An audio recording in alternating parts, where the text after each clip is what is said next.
Video này gia đình Phượt xin được giới thiệu về thời gian ở Đồng Tháp, vùng quê miệt vườn miền Tây thân thương. Đồng Tháp là địa điểm khám phá thú vị và mới lạ dành cho du khách hiện nay, với những cánh đồng sen bát ngát, khung cảnh thôn quê thanh bình và những khu du lịch sinh thái hấp dẫn. Địa điểm du lịch Đồng Tháp mùa nào cũng đẹp, không khí trong lành, mát mẻ, được bao bọc bởi những nét đẹp hoang sơ, mộc mạc do thiên nhiên ban tặng. Đến Đồng Tháp, bạn không nên bỏ lỡ những điểm du lịch như khu du lịch Hoa Kiểng Sa Đéc, công viên thành phố, khu du lịch Happy Land, Phong Là Vàng Homestay, làng hoa Sa Đéc, ăn món chuột barbecue, nhà cổ Huỳnh Thủy Lê, khu du lịch văn hóa Phương Nam, Tràm Chim, khu di tích Gò Tháp và chùa Lá Sen. Chào mừng các cô chú đã đến với gia đình Phượt. Hãy bấm vào đăng ký để ủng hộ gia đình con nhé. Xin cảm ơn.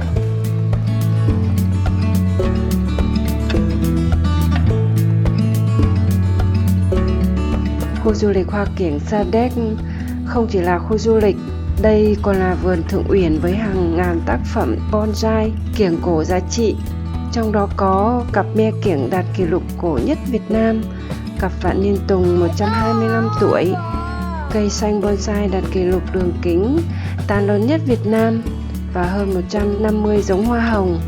Đặc biệt nhất ở đây là có tác phẩm King Kong khổng lồ bằng cây xanh. Du khách có thể đứng trên tay và miệng King Kong để ngắm toàn bộ khuôn viên khu du lịch.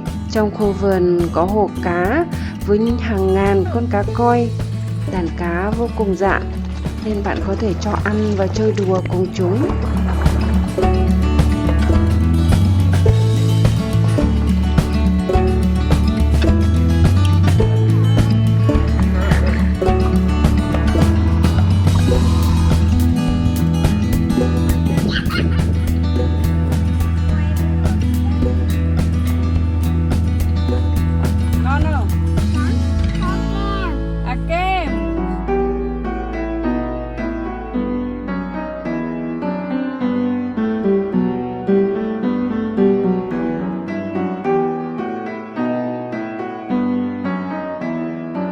Công viên thành phố.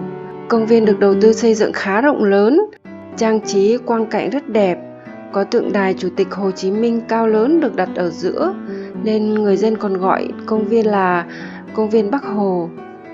Cây cảnh được trồng và chăm sóc tỉ mỉ đã tạo được vẻ xanh mát của một công viên để mọi người có thể đến dạo chơi giải trí.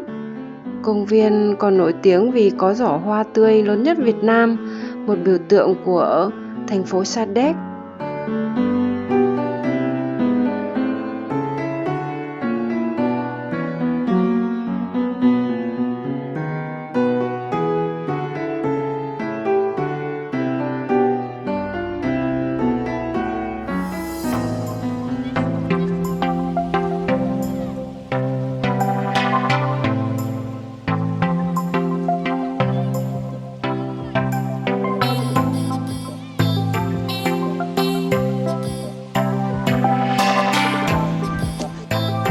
Khu du lịch Happy Land.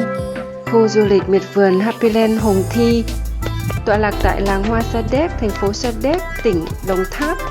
Từ những mảnh ruộng hoang sơ đã được thiết kế thành khu du lịch sông nước miệt vườn, có dòng sông nhỏ chảy dài cả khu, có các trò chơi dân gian vui nhộn. Đến với Happy Land Hồng Thi, quý khách sẽ được thưởng thức các món ăn ngon, dân dã và hòa mình vào thiên nhiên miệt vườn đậm chất miền Tây sông nước.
Van Homestay.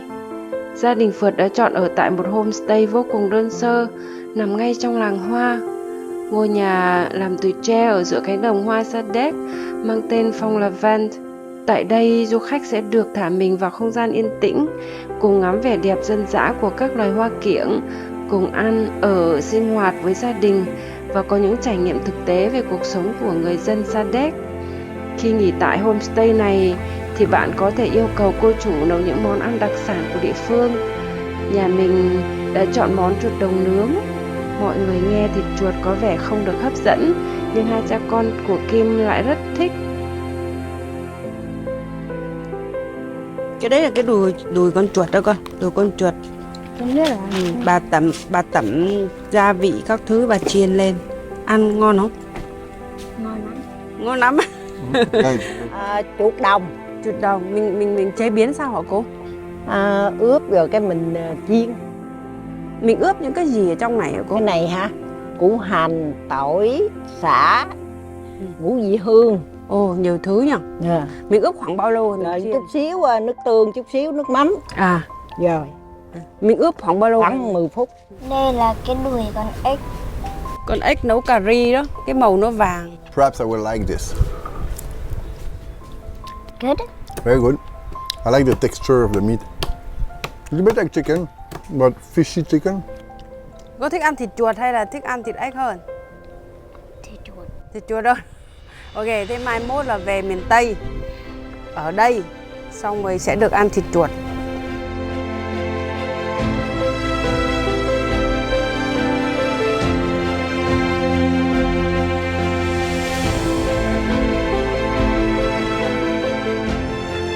Làng hoa Sa Đéc. Sa Đéc là thủ phủ hoa của miền Tây, nằm bên bờ sông Tiền quanh năm lặng gió, màu mỡ, phù sa, ngập tràn ánh nắng và được mệnh danh là xứ sở của các loài hoa kiểng. Du lịch Đồng Tháp đến với làng hoa Sa Đéc và sẽ được chiêm ngưỡng cảnh tượng ngoạn mục với muôn vàn loài hoa khoe sắc tỏa ngát hương thơm.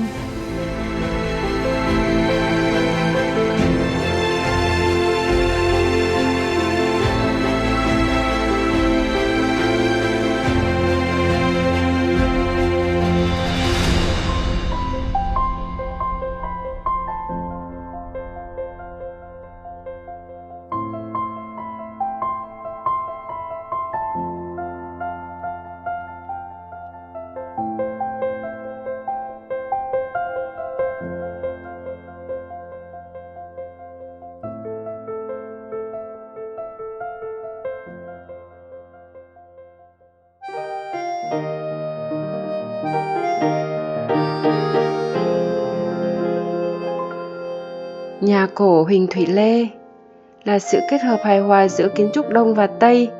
Ngôi nhà có hình dáng theo kiểu truyền thống người Việt, mái lợp ngói âm dương, hai bên đầu hồi cong vút, hình thuyền theo kiểu đình chùa Bắc Bộ nhằm tạo nét mềm mại cho mái. The house was built 1895. The first time the house was by teak wood and very versatile. The fit from French original. Oh really? Yeah. They from never French. change it? Bangladesh, French. Villeneuve-de-Berg, Bangladesh, France. When the family taken up, I slow the door. Wow. Yeah. The wind come in the house. I call air condition in the bus. The house was very famous because the boss in this house was the lover of Marguerite Duras. But now the movie is forbidden in Vietnam. Yeah. Know why? Yeah, we got too much Yes. Yeah, that is sexy. Ngoài giá trị kết hợp giữa hai nối kiến trúc Đông Tây, ngôi nhà cổ còn nổi tiếng bởi chứa đựng một cuộc tình không biên giới của một nhà văn Pháp và chàng công tử người Việt gốc Hoa vào những năm đầu thế kỷ thứ 20. Ngôi nhà vốn là nơi ở của gia đình ông Huỳnh Thủy Lê, là người tình đầu tiên của nữ văn sĩ người Pháp Marguerite Duras. Mối tình này về sau trở thành hồi ký để bà viết nên tiểu thuyết nổi tiếng Người tình năm 1984. Tác phẩm này được đạo diễn người Pháp Jean-Jacques Annaud chuyển thể thành phim Namant vào năm 1992. Big Chinese say, Marguerite, I love you and I still love you forever. Very romantic. And now I show you some bedroom area, please. 2 bedroom here for children in the bath. And now, if you like, you can home stay here. Really? Yes, very romantic. Yeah, only here you can see the movie The Lover. But you close the door, please. And here's some Tropic original. Yeah. This is a bed and table. I call divan. You can sit here for play card, for blink tea, for take a nap. But in the bath, his father smoked opium. Yeah, you can sit here. A bed for Chinese, very lucky and no for Vietnamese. And now I finished my presentation. If you have all the questions, you can ask me. Yeah.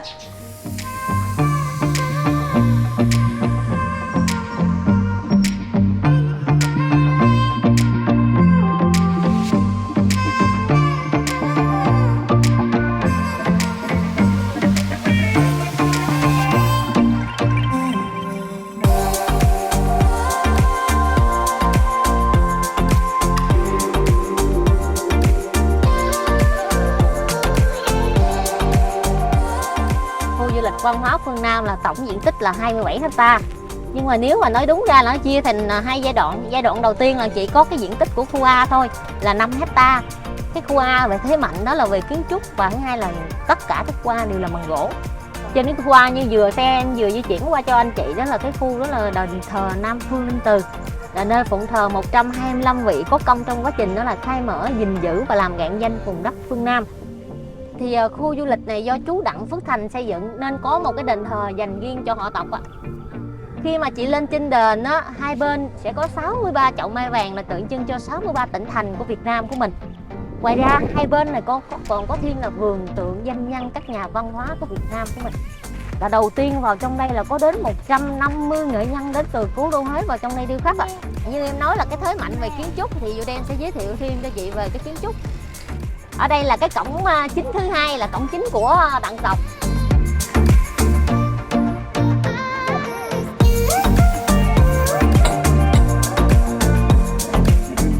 Khu du lịch văn hóa phương Nam, Nam Phương Linh Từ. Đây là một quần thể kiến trúc độc đáo, thú vị trong khu du lịch phương Nam.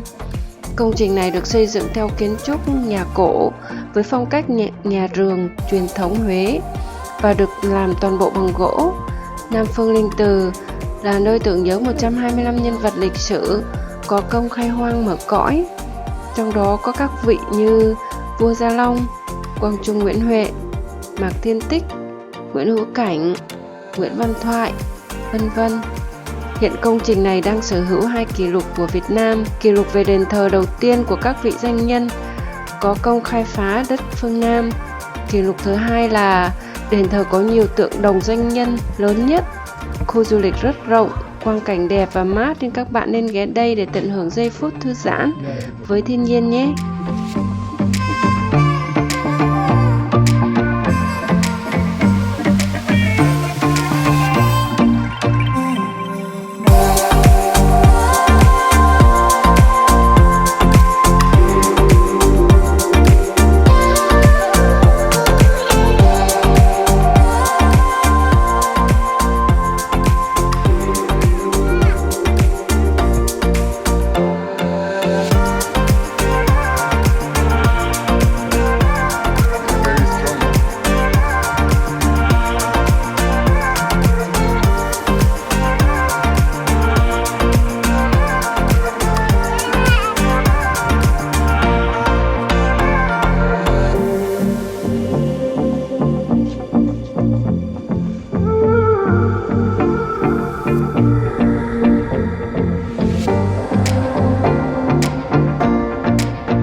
Khu du lịch Tràm Chim Đồng Tháp là điểm du lịch sinh thái nổi bật của tỉnh Đồng Tháp. Với diện tích lớn thứ tư ở Việt Nam, khu du lịch Tràm Chim Đồng Tháp thu hút rất nhiều khách du lịch tới tham quan mỗi năm. Không chỉ vì cảnh quan thiên nhiên tươi đẹp, mà còn vì nơi đây có rất nhiều loài động thực vật nằm trong sách đỏ. Nổi bật nhất là loài sếu đầu đỏ vô cùng quý hiếm. Điều đặc biệt nữa là bạn sẽ đi tour bằng thuyền kéo rất lạ.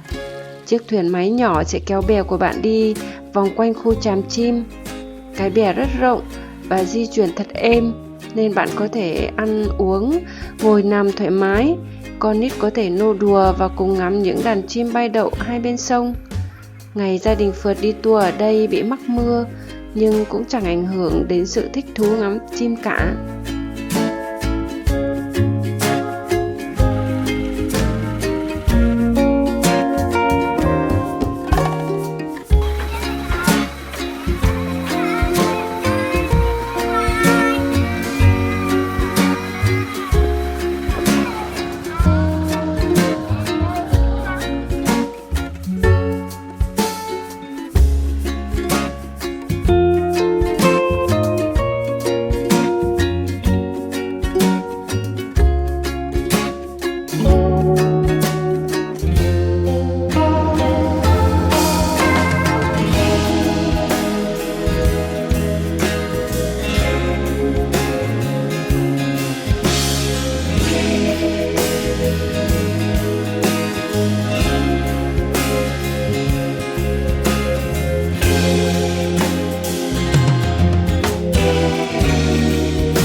Chùa Nam Gian. Sau đó có nhà khảo cổ học người Pháp bắt đầu chú ý đến lịch sử vùng đất này qua các minh văn trên bia ký tượng dân thú hai bàn chân thần.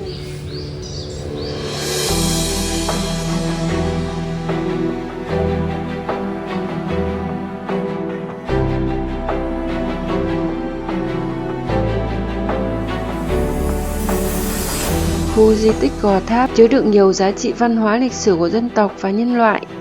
Nơi đây hiện còn quần thể di tích của Vương quốc Phù Nam cách đây hơn 1.500 năm. Có di tích hai thời kỳ kháng chiến chống Pháp, chống Mỹ cùng nhiều tầng văn hóa dân gian. Du lịch Đồng Tháp đến đây tìm về nguồn cội, du khách sẽ có những trải nghiệm lý thú, từ đó thêm trân trọng những đóng góp của các bậc tiền nhân đi mở cõi. Hầu hết các di tích kiến trúc đều nằm sâu trong lòng đất, được xây dựng công phu, có tường thành bao bọc xung quanh để chống sự xâm thực của gió và nước. Kiến trúc xây dựng ở trình độ rất cao. Di vật hiện vật tìm thấy ở đây chủ yếu là các tượng thần Vishnu, Shiva, bằng đá sa thạch, cột đá có chốt, các phiến đá có chạm khắc hoa văn tinh xảo.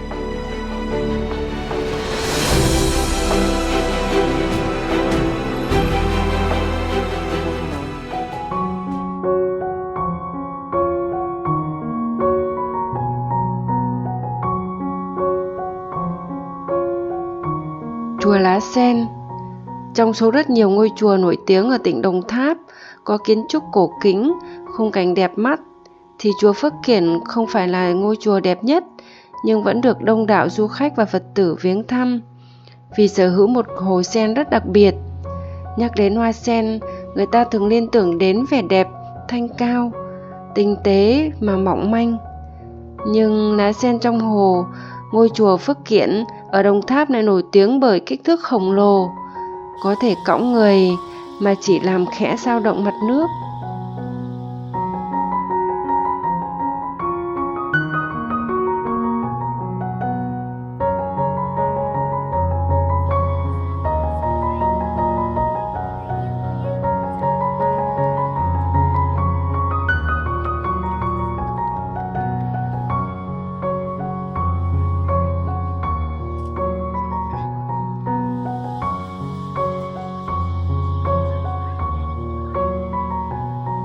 Hãy bấm vào đăng ký để theo dõi gia đình con đi hết Việt Nam và cả thế giới nữa nhé.